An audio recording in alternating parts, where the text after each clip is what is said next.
Good afternoon. I'm with the Honourable Sarah Hanson-Young, who's a member of the Commonwealth, member of the Senate of the Commonwealth of Australia. She's actually a member representing South Australia on the Federal Senate for the Australian Green Party.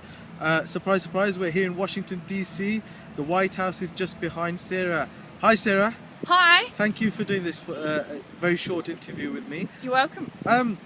You are the youngest female parliamentarian in Australia. Yes, I am. I'm the youngest woman ever to be elected Wow. in an Australian Parliament, and I'm in the Senate. So the House of Review.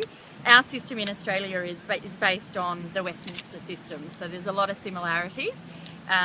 My party that I'm with is the Australian Green Party, and that we're the progressive party in Australia. My political party, the Labour Party, has done a lot of work around addressing gender inequality and representation of females in various chambers, whether it's at local authority level, whether it's at Westminster, the House of Lords or the European Parliament.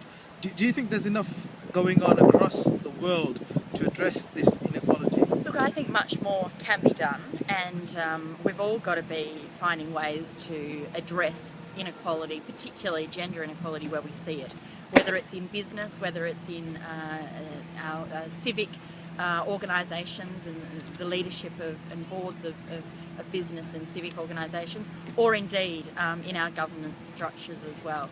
And of course, being from a country that has a lot of resources, a very lucky country, Australia, I think we need to be doing a lot more as well to help the issues of gender inequality in the developing world. We know that one of the best ways of pulling communities out of poverty is by making sure that girls can go to school. Getting girls an education helps with family planning, it helps with all of those issues, and it is the absolute best bang for your buck in terms of dollar spent to pull women, girls, families, their entire community out of poverty.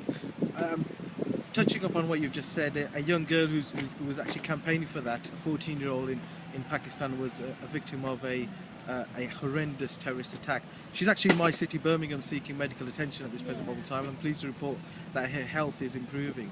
Have you got a message for Malala? Look, firstly, what a horrific thing to occur, and it's something I think that has really shocked the world. I know in Australia it dominated the news for days, when often those things kind of can get lost in the domestic political debate and the other news that's going on. And yet the story of this young girl who clearly brave and courageous beyond her years, standing up for her own peers, her own community, and for the next generation of young women as well. I think she's an amazing person, and she's really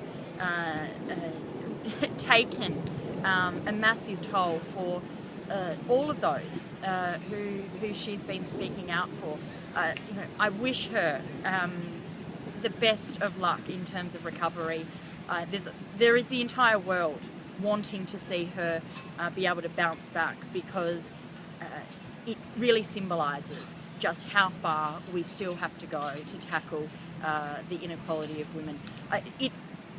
For a woman who was able to go to school without a question, could go to university, and now being in Parliament, it just staggers me that in some places girls like me aren't as lucky.